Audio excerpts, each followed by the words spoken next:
Hi everyone, welcome back to another episode of the Who We Are podcast. I am so excited to finally share this one with you. You know how sometimes you have a conversation that stays with you, the kind that shifts something inside or makes you see things a little differently? That's exactly what this afternoon with Stephen Bartlett felt like. When I first started Closer, it was about creating a space for real, honest, soul-level conversations. The kind that remind us who we are beneath all the noise, all the doing, and the roles we play. Having Stephen with us in Singapore felt like that vision came alive in the most beautiful way. We didn't just talk about work or success. We talked about the things that really matter, the moments that shape us, the fears we carry, and the truths we're still learning to live by. And to every one of you who was there with us that afternoon, thank you so much for being there. Truly, your energy, your presence, the way you leaned in, you made the afternoon what it was. This episode isn't the full conversation, but it's a glimpse into some of the moments that moved us most. I hope something you hear in it stays with you and maybe even shifts something in you the way it did for me and so many others. So wherever you're listening from, take a breath, lean in, and come a little closer. This is Closer with Stephen Bartlett. You know, before we dive deeper into your journey, the businesses and the podcast, could you take us back to the very beginning, Steve? Because so much of who you are today as a person, as a leader, was shaped long before the world knew your name. So what parts of childhood, Stephen, still shapes the way you lead and live today? It's a really tricky question because we're all kind of constructing a recollection of the past that suits and serve who we are today in some way, and I'm most certainly doing that. I would say the things that I've reconstructed to make sense of the way that I am are that we were the only black family in an all-white area, which is one reference point. The other thing is we were the poor family in the middle-class area, and then I'd say my parents just not being around. And with those three things, what I think you have is a young kid that really cares about fitting in and having money and being successful because that would validate him. You have parents that gave me so much space to conduct my own experiments to figure out how to validate myself, which meant starting businesses when I was 12 and 13 and 14. And I think in that, you end up having room to experiment and fail, and failure is feedback, and feedback makes knowledge and confidence if you interpret the failure well, and knowledge is power. So I think really the reason why I'm sat here, if there was one thing, it would be that I, at a very young age, was forced to acquire self-belief. And that is like the most important force in the world, I think. I have heard you also contrasted yourself to your brothers, whom you say are geniuses, academic geniuses. And you also mentioned that your edge versus them is your self-belief. How important has self-belief and also the self-story that you tell yourself been a part of your journey? I think so. My brothers were really academically brilliant. So when I say academically brilliant, I mean my brother was he's a year older than me, and he was on the front page of the local newspaper because he rewrites the textbooks in school to make them harder because they weren't hard enough. And that's Jason, who works in my company now. My older brother is even smarter than both of us. I remember he fell in love with this Spanish girl when I was about 12 and he was 16. And he said to me, I can teach myself to speak Spanish in 4 weeks. Wow. He was number one in the world on RuneScape, which was a video game that some of you will be familiar with. He's that smart. Like, his brain is different. And so then you had me, who wasn't good at maths, wasn't good at English, wasn't good at school, got kicked out of school, then unexpelled because I was making the school a lot of money. And so I think from a very young age, I realized, because I was comparing myself to them, that if I was going to be successful, like I assumed they would be, then I would have to go down this other path.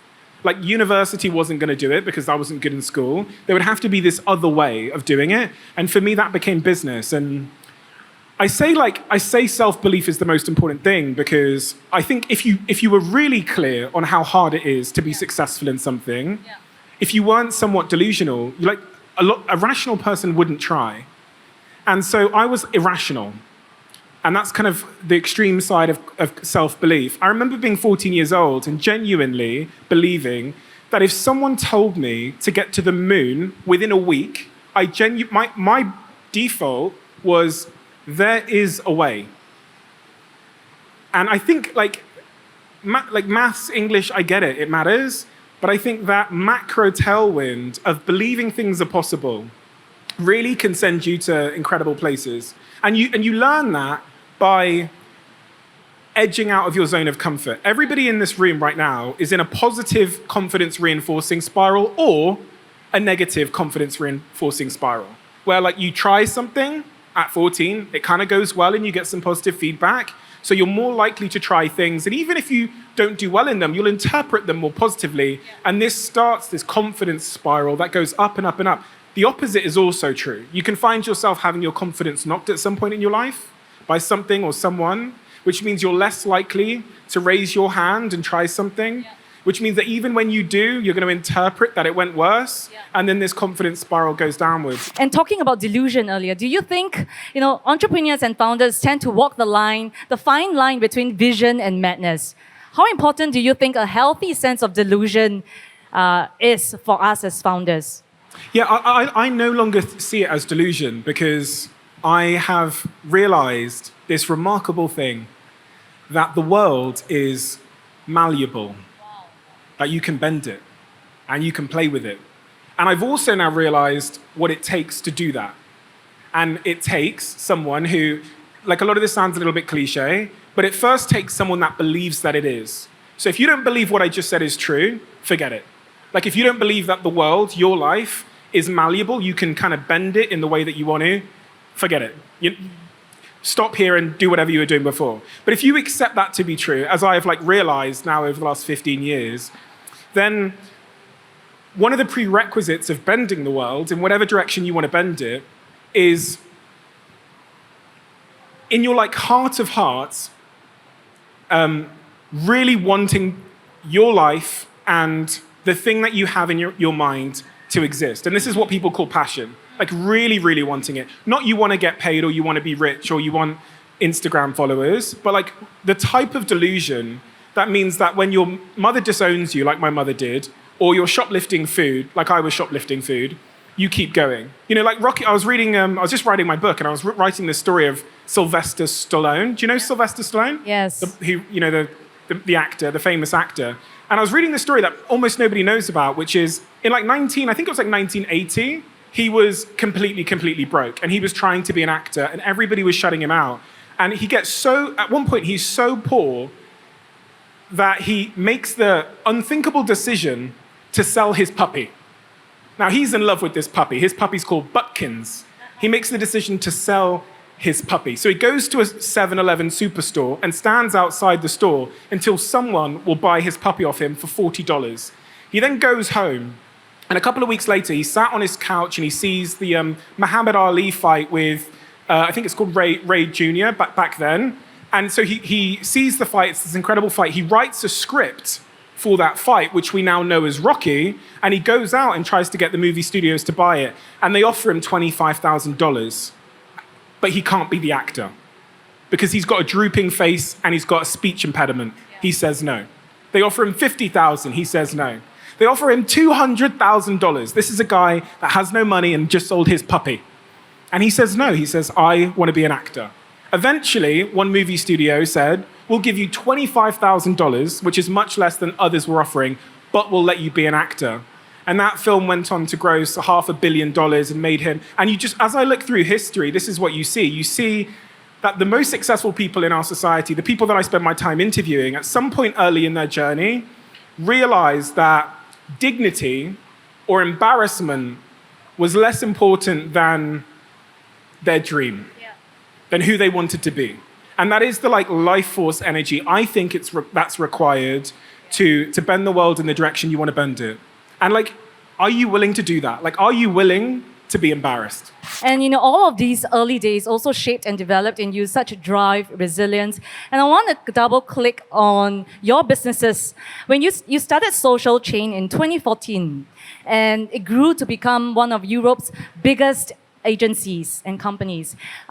You brought it to a valuation of hundreds of millions, took it public, and then you stepped away from the company. What was that season in your life like? I think the most interesting thing here, and like generally if you looked at the last 15 years of my life, the most interesting thing is when and how I quit things. And I'm 33 now, and I feel like I've lived so many lives because I think I'm very, very good at quitting. Yeah. And like quitting is not a glamorous thing. In society, if you go to a gym, I was at a gym this morning, you see on the wall it says like, don't give up. Like all that cliche stuff, but it's like terrible advice. It's such terrible advice. I mean, like even logically, we all know to start something new, which everybody celebrates and all your friends congratulate you for, you have to quit something else.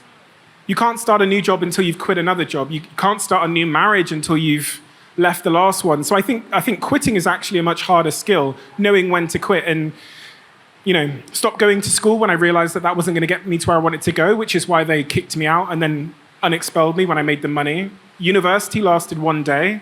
Started a company, I did that for 2 years, raised money, and at some point I realized that we were wrong and my investors didn't want to go left, so I left and I started Social Chain, which was the vision that I thought we should pursue in that company. Did Social Chain for about 6-7 years of my life, had hundreds of employees around the world. I'm successful now. Got tens of millions of dollars in my bank account in net worth, and we're 10 days away from raising another $20-30 million to uplist to this big stock exchange, which would see the company rise to $600 million in value, and I quit. And the reason I quit is because I think in life you have to, your relationship with uncertainty will define your entire life. And if you're like really bad with uncertainty, if you're the type of person that needs the answer, needs the branch that you're going to swing to, the type of person that can't jump off the tree without the branch being within reach, you'll end up overstaying your welcome in situations that are no longer serving you. And some people stay there for a year, 5 years, 20 years. In fact, when people talk about the biggest regrets they have in their life, when they're dying on their deathbeds, as some palliative nurses find out, the number one regret is the regret of not living the life that I knew I could have lived, had I not been so scared. And so quitting is this, it's this unbelievable weapon that the most successful people I interview all seem to have in common, is they're able to choose uncertainty over certain misery. And so that was it for me. I'd reached the end of my quitting framework. I was on the right side of my mental quitting framework where something wasn't working for me. It sucked. The next question in my quitting framework is do I believe I can make this situation not suck? If it sucks and you believe there's nothing you can do to make it not suck, you should quit. But if you think there is something you can do to make it not suck, the next question becomes, is the effort it would take to make it not suck worth the thing on the other side, the relationship on the other side, the job on the other side? Even if you fixed it, would it be worth the effort to fix it? And in my situation, I figured I probably could fix it, but the effort it would take was no longer worth the rewards for me in that company. I'd lost control of my company. I no longer was the majority shareholder. The board of directors were calling the shots. And so for me, it was over, and I didn't have a plan B. But sometimes you need to give yourself some space for the plan B to emerge. And that's what happened. And then that's really when I started the Diary of a CEO and my other companies. I love that. And the quitting framework you share so extensively is also found in your first book. And that has been a very helpful framework as well. Stephen, you talk about plan Bs and having no plan Bs. One of the things you say that in order for us to be truly successful, we have to be plan A thinkers, wherein we have to burn the boats, no fallback plan, and wholly focus on what's on hand. Could you unpack that more for us?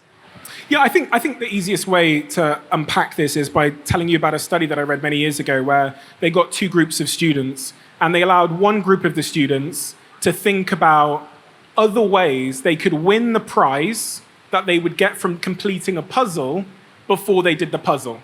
So think that, down the hallway there's a vending machine which also sells this particular piece of chocolate.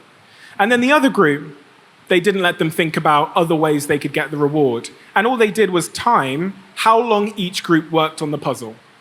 And unsurprisingly, they found that the group that wasn't thinking about a plan B spent significantly longer trying to solve the problem than the group that had a second thought about how they could win that prize. And so I think sometimes, as you see through history, when you hear about the wars that took place in Asia or Peru or South America, a lot of the great generals, they would sail into the region, and then they would ask the soldiers to burn the boats.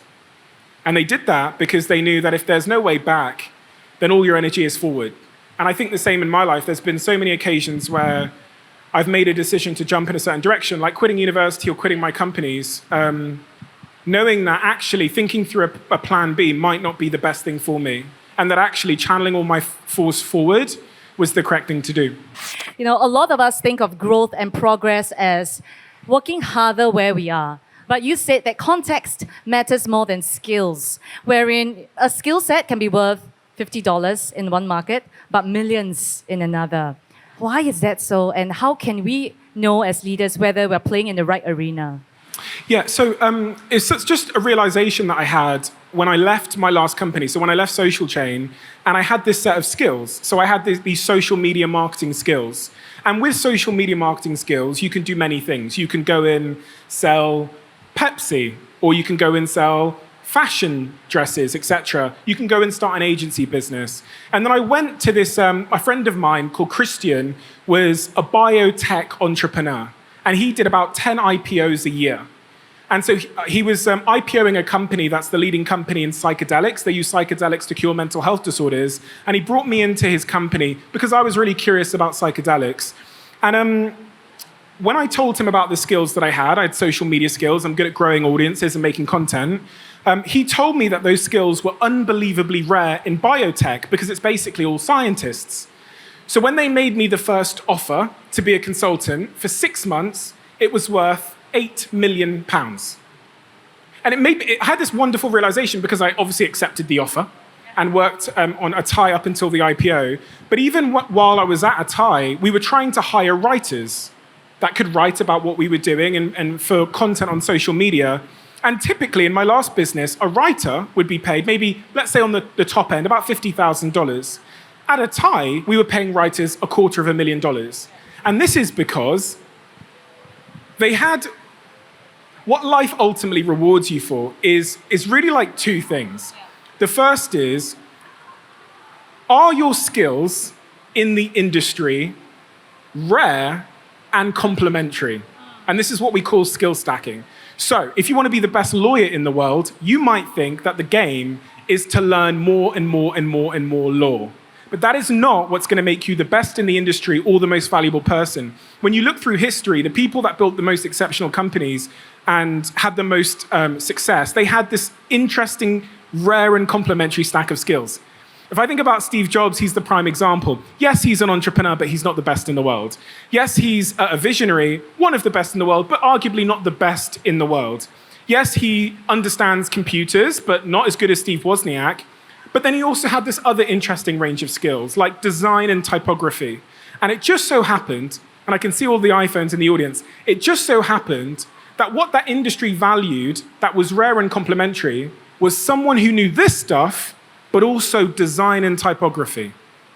That's why these iPhones were so beautiful, why they were so penetrating, why the UX design, why the fonts, the simplicity, why he removed the keyboard was because he went to that design and typography class when he was at university. So all of this is to say that if you want to be the very best in your industry, I promise you, it has nothing to do with being the very best at one skill. And the mistake we often make is we double down. For so many of you in the audience, the thing that's going to propel you out of your industry and make you a unicorn in your own industry is going and finding adjacent skills in other industries. And actually, I wouldn't be sat here now. Like, if you think about two of the entrepreneurs online that a lot of people follow, two of them are me and my friend Gary Vaynerchuk. Do you know Gary Vaynerchuk? Yes, Okay. He was here. The reason you know Gary Vaynerchuk and me is because we both have one skill in our skill stack that is rare for an entrepreneur. It's not because I'm the best entrepreneur. There are far better entrepreneurs out there. It's because me and Gary Vaynerchuk had this really rare and complementary skill that most CEOs don't have. It is our ability to build an audience on the internet. And that comes from the fact that me and Gary Vaynerchuk both ran the same business. We both ran social media marketing agencies. So is it a little bit coincidental that two of the entrepreneurs that you know in the world are those that ran social media marketing agencies? Well, it's because we had that in our skill stack. So we could build a digital stage for ourselves to convey our own messages. And everything followed from there. But the entrepreneur out there that doesn't have that one thing in their skill stack, but is a better entrepreneur, and maybe has better advice and better lived experience, probably won't be invited here. Yeah. And so in your own industry, I would do a lot of work to think about what the rare and complementary skills that your industry is going to value in the future.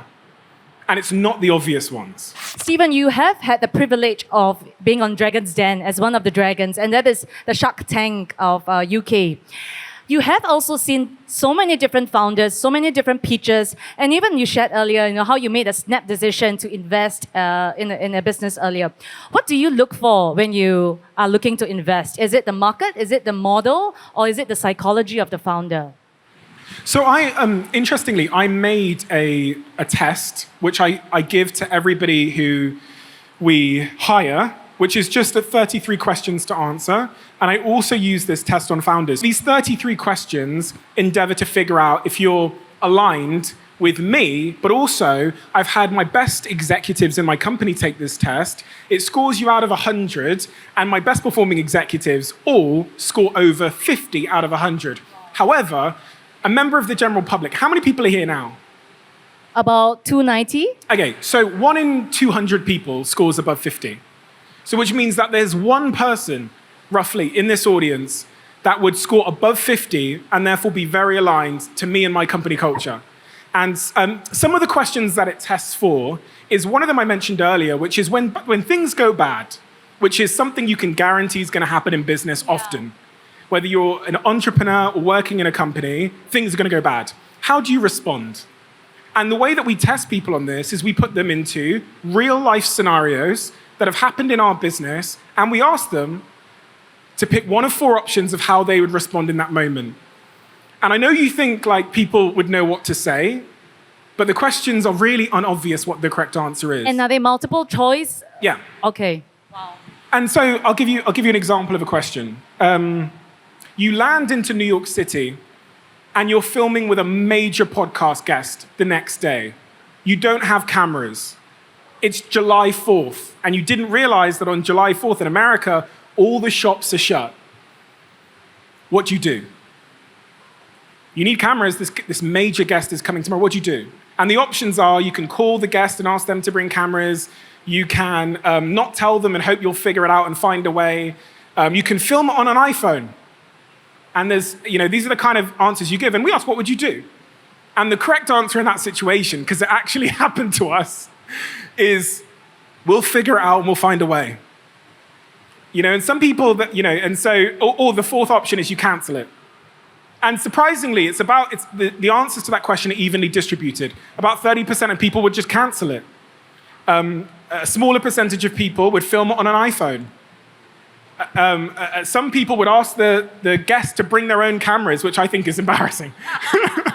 And you don't know what they're going to bring, so you can't really control the situation. But the correct answer, and actually what happened on that day when we landed into New York, and we didn't know it was July 4th and Americans don't do anything on that day, is we figured it out. Yeah. We figured it out, and we had 8 cameras that are the same as our ones in the UK there the same day. And when Mr. Beast was due on my show, Mr. Beast was a guest I wanted to have on the show for a long time, and he calls me that morning after 3 months of planning and tells me he's missed his private jet and can no longer get to LA.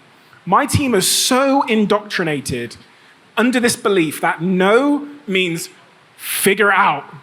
No means try harder.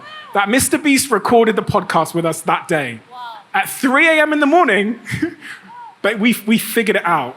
And that belief is such a compounding force because bad things are going to happen to you all the time. And so you can't control that, but what you can control is your response to those bad things. And you can cultivate a culture within an organization where you get excited by bad things. Because this is an opportunity that life has thrown at you to do things that most people, 74% of people, would probably not do. And that's beginning the compounding curve. So that's one of them. And the other one, I'll give you one more. I guess this is unpopular, but I guess hard work. Because people can say what they like. They can try and convince me that hard work doesn't matter. Hard work absolutely does matter. It just does matter. And I only hear that hard work doesn't matter on LinkedIn, but I don't hear that from the really successful people, the 500 people that I've interviewed. Not one of them has told me that sheer hours that you put into something really matters. And yeah. And there's something to be said for giving something your shower thoughts. It's what I say all the time when my team asks me if I want to hire a consultant or someone that's part-time. My response is nearly always, I want their shower thoughts. So much of the work, the thinking, the creativity, the understanding goes on outside of the office when someone's walking the dog or at the gym or in the shower. So much of the processing that happens in your subconscious mind takes place when you're asleep, in the shower. And so to the point I'm making, is just someone who's really going to be obsessed with solving this. Because again, it's personal to them. You know, Stephen, on that note also, you have built and grown businesses from teams from 0 to 700. What has been your hardest leadership lessons on building teams, a great culture, and companies? I think the hardest and the most important lesson, if there's anything I say today that has a chance of changing the trajectory of both your personal life and your romantic life, but mainly your business life, it is this. It is the realization that took me 15 years to figure out that the whole game that I'm playing is recruitment. The whole game I'm playing is recruitment. Amazing. Like, think about everything you want to build in your life. Think about every good idea that's ever been had in your company. Every idea that my podcast has had that meant that it grew quickly.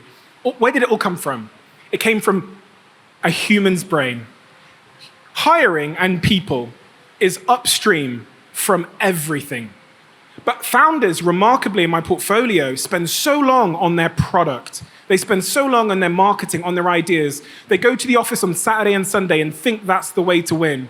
But as I just said, the thing at the top of the stream should at least be getting 20 to 30 hours a week. It should at least be getting as much time as things further down the stream. But if you looked at the 50 founders that I've invested in, if you looked at their calendar, what you find is they might be spending 1 hour a week of the 100, or maybe at max 5 hours. The truly, truly exceptional founders that have built $100 billion companies that I've interviewed, like Brian Chesky, who built Airbnb, or my friend Daniel Ek, who built Spotify, they all say, like, when I was 20, I didn't think hiring and culture mattered that much. When I was 30, I thought it was important. And now at 40, I realize it's the most important thing. And if something is a priority, you don't just nod at me. I should look at your calendar and see that you've allocated your time against that priority. Because the greatest and only expression of a priority is the allocation of time. It is not you saying it. So when you look at my allocation of time, I just said to you, on a Saturday, an 18-year-old kid that's interesting will message me and I'll send him my phone number and speak to him. I spend a disgusting, weird amount of time on hiring. I own a recruitment company. I have Spencer Stewart exec search firm working for me, doing exec search across the United States. I have Chapter 2 company I partially own doing exec search for me across the United States. I have an in-house recruitment team led by a guy called Andrew. And I'm still spending my time when I landed in Singapore, yesterday, on the flight, and tonight when I leave here, hiring people, interviewing, going on LinkedIn and sending cold messages. And even my CEO of my media company, she tells this story that I posted on LinkedIn saying I was hiring for a role. She sent an email, she sent a response to it, and within 15 minutes, I'd booked myself into her Calendarly.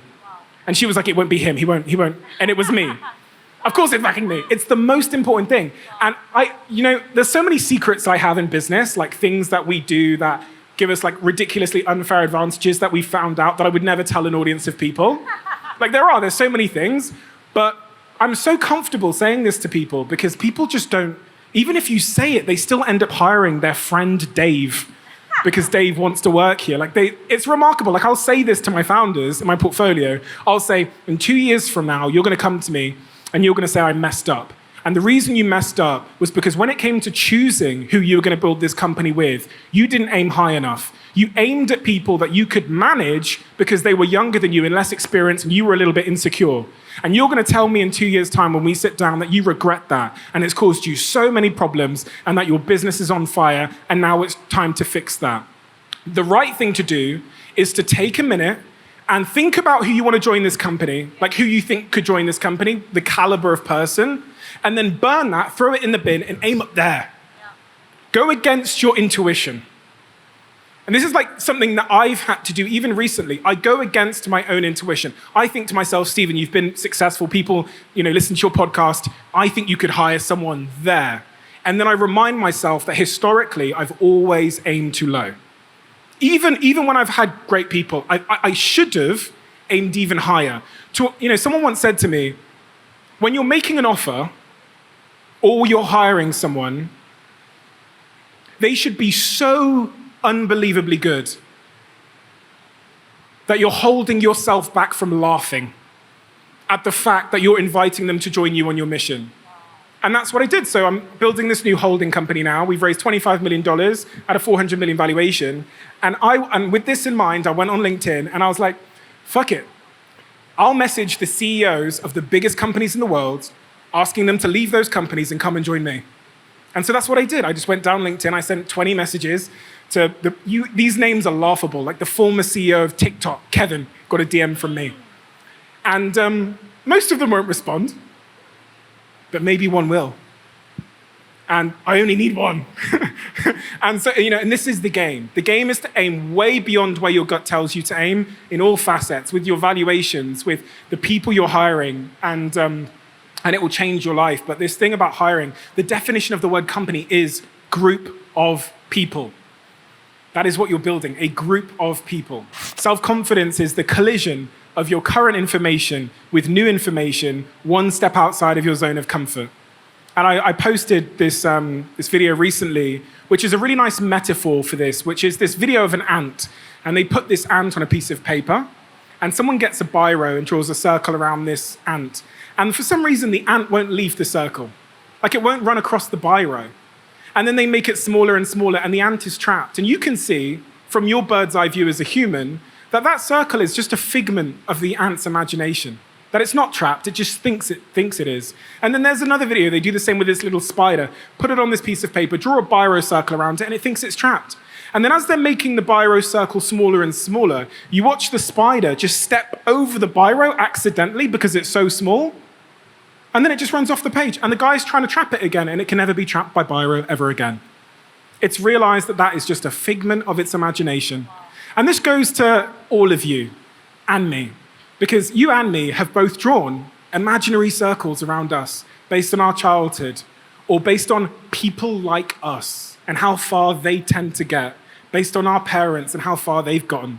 And it's an imaginary figment of your imagination that is holding you back. And the only way one can discover that it was a figment of your imagination is to test that wall out to see if it's made of paper. Is to do exactly what the spider did, and then you can never be trapped again. And then you're just in another circle, which you then have to step over again. And that is the story of my life. It is this, and this goes back to what I said about hiring, or I said a second ago, that I've looked back historically and realized that every single time I thought that was the level that I could hire someone at, I've been historically wrong. So now the assumption is that all of these paper walls that surround me are in fact made of paper, and I need to push on them to check that they're real. I've been writing a lot about this idea of paper walls because it's so fascinating to me, but just history is scattered with all these examples of exceptional people figuring out that an idea was in fact just total rubbish. Yeah. I'm wondering which one to tell you about.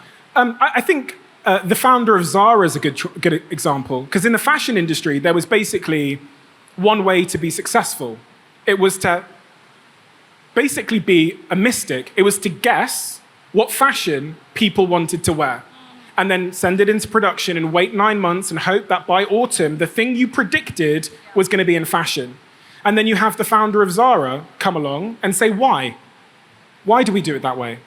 Why can't I just look at the street, see what's hot on the streets of Milan now, and have it on a shelf in 14 days? And people hit him with all the paper walls. You can't do that. We need production times. We need designers. It could never be possible. And he asked over and over again, yes, but why? But why? But why? But why? And as you push on those paper walls, you realize that they were just tradition and preference, that no one had bothered to push on because they didn't want to be rude. They don't want to upset the apple cart. And I had this in my business recently. Where's Alex? Alex is over there. So me and Alex, we shoot this YouTube channel called Behind the Diary. which some of you might have seen. And we've hired this animator who was at one of my other companies, and he's based in the Philippines. And we need to publish every Sunday, right? So we need like the animation to take 2 days. And so I spoke to the animator in a group chat that Alex and Will are in, and I said, how long does it take you to animate a 30-minute video? He said to me, it takes 9 days. And I was writing the chapter about paper walls at this time, so I knew what to say. Something most people don't say. Can you guess what I said? I said, why? And do you know what he said? He said, because I've got an old laptop. He said, if I got a new laptop, which costs $2,000, it would take a day and a half. He said, most of the time is wasted rendering the video on this old laptop. So let's get this straight. $2,000 would save me 7 days, potentially for the next 10 years, working with this guy. But I never would have found out because people don't offer up. They don't know themselves that they're living in paper walls unless you interrogate it. And so this has become my religion. And it's so funny because Alex, he joined my team and he heard me talking about this idea of paper walls. And he was on a phone call. And the guy it's like, you know when you make those telesales phone calls and someone tells you something's going to take 4 weeks, they need to speak to Dave and Joanna? And he said to me, and he can tell you the story himself, he just said to the guy, why? And the guy explained, he said, well, could you just, I actually don't care about that, so could you just do it now? He said, the guy went, yeah, I'll be right back. Wow. And did it now.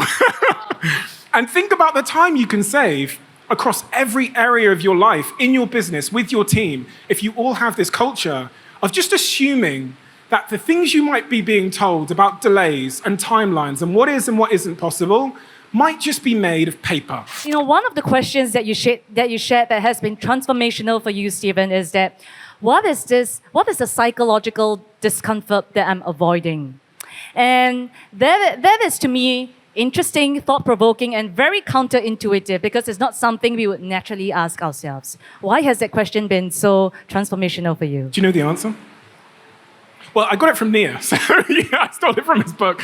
I interviewed him on the podcast ages ago in my old New York office, and he said that to me, and it really changed how I think about procrastination. Because I didn't understand procrastination before. Is Nia speaking today? No.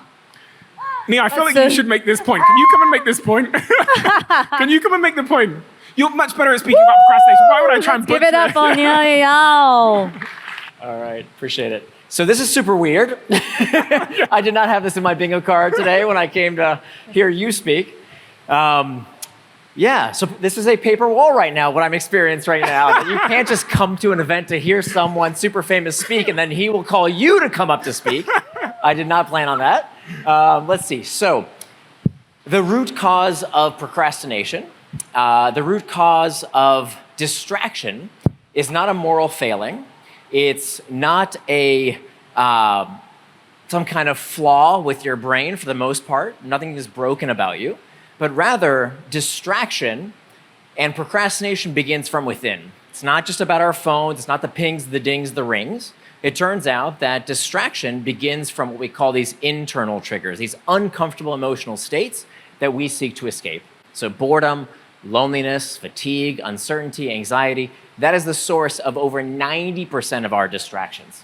And so when it comes to why do I procrastinate, it's not that, oh, this is hard or, oh, I can't do this. It's that I don't feel like it, right? It's just a feeling. So to me, that's incredibly empowering. That when I realize, wait a minute, this is just a feeling. It's just an uncomfortable emotional state. Then I can find the tools to do something about that discomfort as opposed to just giving up. By scrolling it away, by clicking it away, by drinking it away, I can rather do things that move me towards traction rather than distraction. And you know, sometimes when you hear a message or you read a book, like I heard this from Nia and read his book, you interpret it the way that I interpreted it was essentially, whenever I'm feeling procrastination, when there's something that I know I need to do, like you need to do that essay or that difficult piece of work or start writing the book, but you end up cleaning the house instead. Because the reason why that happens is because there's something about that task that is causing you some kind of psychological discomfort, like that emotional discomfort. And the way that I've learned from Nia to overcome that is by basically calling it out. So when it comes to writing my book, the reason why I'm cleaning the house and running the Hoover around like a madman is because I don't know where to start with the book. I haven't done the research yet. And so without calling it out, in your head, it feels like Mount Everest. But the minute I start calling out specifically what it is that's making me feel uncomfortable, suddenly Mount Everest becomes this little pebble that I have to work on. And I did this. I've just started writing my book in Cape Town, and I was procrastinating about it. So I remembered what Nia said, and as I was tempting myself to clean the house, I said, why are you avoiding this, Stephen? Say it out loud. And it was, again, I've not structured the book. I don't know what titles I'm going to use. I actually don't even know what the title of this bloody book is. I then also don't know, I need to do some research. I'm going to need to look back at those Diary of a CEO interviews and find the transcripts. And when I laid it all out, I go, okay, so what's the starting point? Well, the starting point, of course, is opening a document and writing the title. So that's what was my objective today. And that's not intimidating. And the minute you have some traction, you have the opposite of distraction. And traction was writing the title. So that's kind of like the way I inferred it. Is that like broadly accurate? That's perfect. And you're my best pupil. I love that you. Okay, yeah. So keep it up. Can I go now so you can continue? Yeah. Okay. Thanks, everybody. Thank you so much. I appreciate you calling me out. Thank you So much. Thank you. And I want to also ask you, Stephen, what your relationship with mortality is, because I know that you also have sand timers, hourglasses, in different parts of your house and your studio to remind you that time is limited. Yeah. I think it goes. I mean, you can tell I'm an impatient person from the whole thing I said about paper walls and pretty much everything that I've said so far. You can tell that I think the allocation of your time is the most important thing. If you got 8 hours sleep last night, which I hope you did, then you woke up today with 16 hours left. And you can think about these hours, I talk about this in my first book, kind of like poker chips, roulette chips. And you're stood above the roulette table of life when you woke up this morning with 16 chips. And how you place these chips is basically going to determine all of your outcomes over the long and short term in the areas of your life that matter the most. And what ends up happening is we can become really unintentional with the placement of our chips. You place them on the roulette table of life and the wheel spins and you find out every single day what you've won from the bets that you've made with these chips. But it is the chips. Are you going to put 2 of them on your friends and family? 1 of them on that project you want to start? Or are you going to put 4 of them on Netflix, 1 of them on TikTok, 1 of them on some other social media app? It's the placement of these chips. And so I think a lot about, especially as I've gotten older, to be just incredibly intentional about placing them against things that I truly value, that are going to move me in the direction of the person that I want to be. And this doesn't mean extreme productivity, because, I was in New York last week and I placed a bunch of chips on talking to my girlfriend for 2.5 hours about babies and kids and all those kinds of things and family planning. And then we went for dinner. And there's no direct ROI from that, but it brings me closer to the life that I want and the values that I hold true. So it's just about being intentional. Yeah. And I think the framework that you have 16 chips a day and the allocation of them is going to determine your life over the near and the long term helps you be a bit more selective and say no to the things that you don't want to do. If you could issue a challenge to everyone here, maybe one practice, one shift, or one experiment, what would it be? Yeah, the thing that I would say is the world is changing really, really quickly, and that can be incredibly anxiety-inducing. It also makes the correct answer, if you're an entrepreneur, a creative, or a founder, really difficult to grab hold of, because the correct answer is also changing very quickly. And this isn't something that I just think and feel. If you look at futurists that plot the rate of change in the world, if you're 40 now, by the age of 60, you'll experience a year's change in about 11 days. If you're 11 now, by the age of 60, you'll experience it in an even shorter time frame. The point here is that the correct answer to whatever you're doing in your career is going to change faster as we proceed through time in history because of the rate of change in technology. So, what do we do about that? How do we find the right answer? There was a young lady that came up to me a second ago while I was backstage, and she runs a jewelry business, I believe. Was it you? And you asked me, didn't you? You said, look, I'll sacrifice the photo if you can just tell me the one thing that you need to know as a jewelry entrepreneur. The question, as I heard it, was, you said, what's the thing? What's the one thing? And I said to you backstage, I was like, the question to ask me is more like, how do I find the thing? And I say that because the analogy I'd give is like, I can either give you a fish, I can tell you what the thing is today, and that'll feed you today. Or I give you the fishing rod, which means that you can go and fish for yourself forever. And the fishing rod here is what's the process to finding the answer? How do I find the fish myself? And the answer in your business, but really in everybody's business here, is that you need to increase your rate of experimentation and failure. And like, what does this mean practically? So if in your business, you're probably thinking about what to call it. And then you're thinking about, well, you probably know, right? But some people are thinking about what to call it. Like some people in this audience might be writing a book and they're thinking about what to title it. Some of you, and in your business, you might be thinking about the correct marketing channel.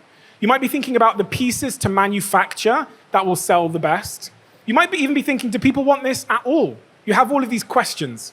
And what everyone in this room will do, I reckon 99% of this room will do, is they will guess on every one of those decisions. And if you guess, and I'm like a serial experimenter, we've got a head of failure and experimentation in my team, I can tell you the variance sometimes on a guess is like 2,000% variance. So you're back at the roulette table. You're just hoping that chance falls your way. The other approach, which is the approach that we take, is we completely kill the guessing. We call it killing the guesswork, which means when you're thinking about which pieces to sell, what I'm going to do is I'm going to make a mock-up using ChatGPT of the 50 pieces I'm considering selling.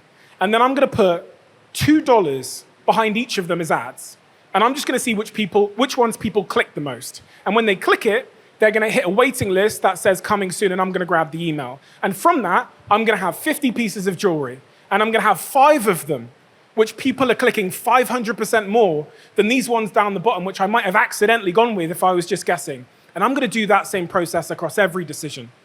And I'm going to figure out, before I take the risk or buy 1,000 units of this piece or make any creative decision, what people actually want. And this is a new thing we can do now with the internet that we couldn't do 20 years ago.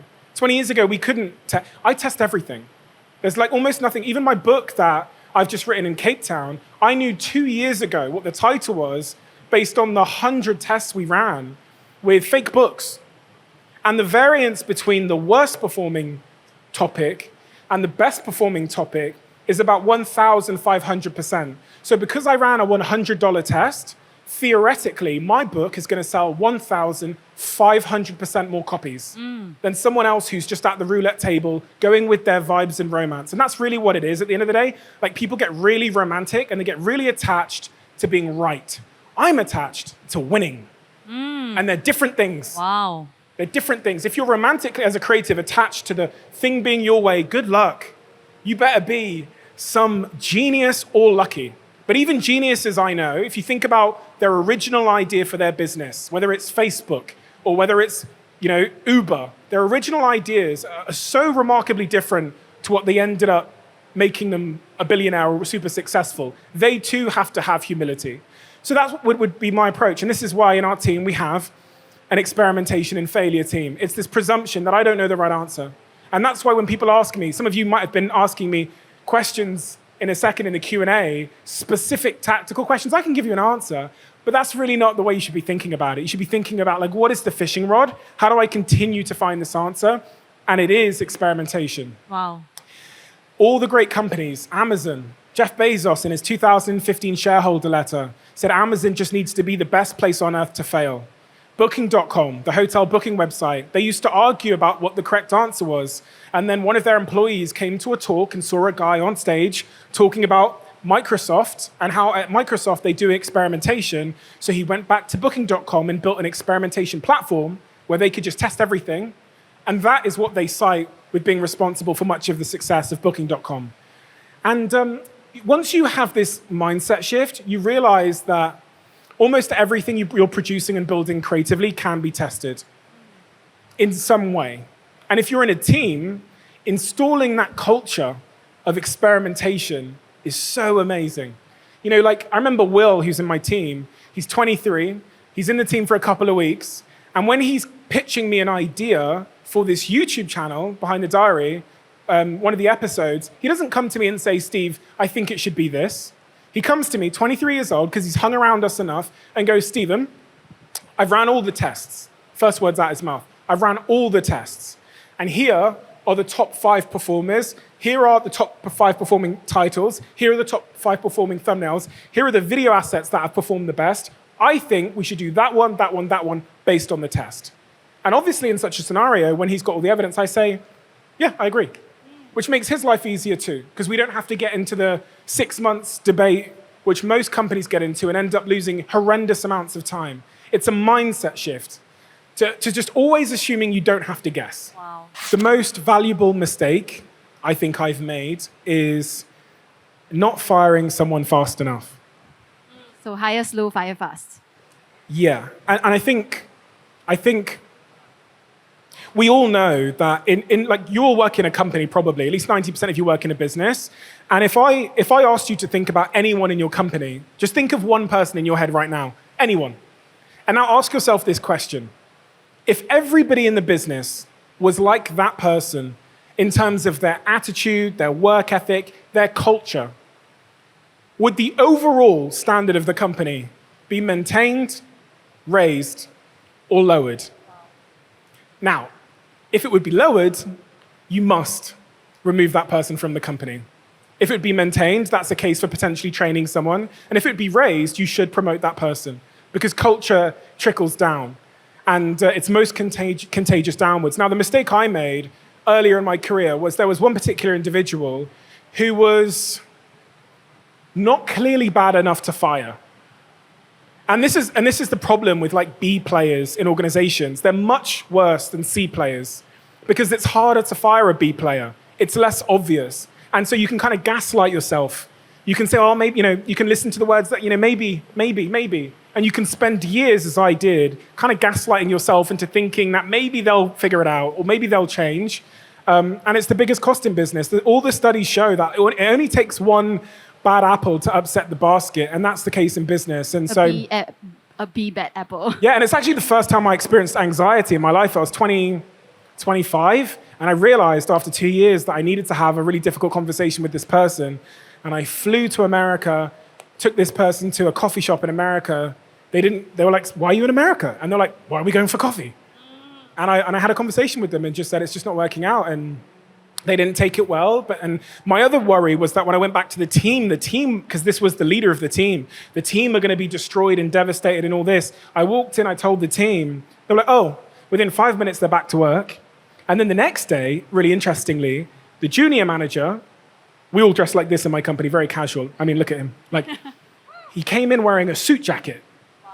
And it just showed me how suppressed that team had felt because of him.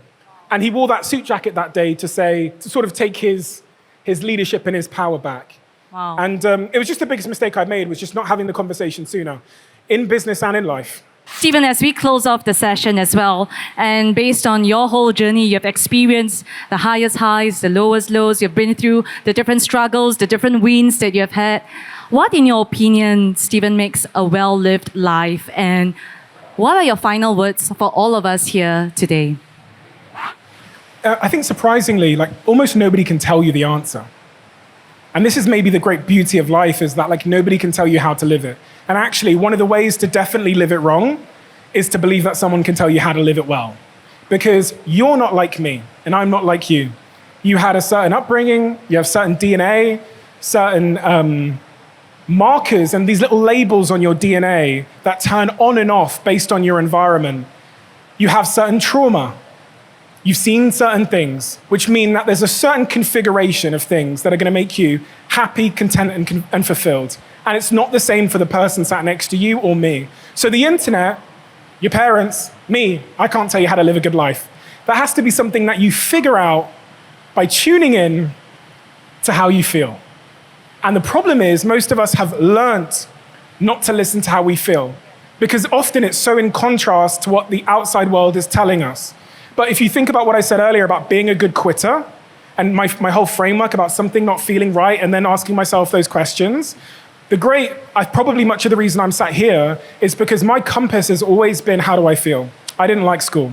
It only took me one lesson at university to realize that I didn't like it. And even if my mother was never going to speak to me again, I wasn't going to stay there. I didn't like that business. I didn't like that second business eventually. And so tuning in to that thing that we've all given from birth, which is how you feel, I think is the path to figuring out that answer for yourself. And returning closer to ourselves and that still small voice. Ladies and gentlemen, would you please join me in giving up Thank you so much. for the one and only Stephen Bartlett? Woo!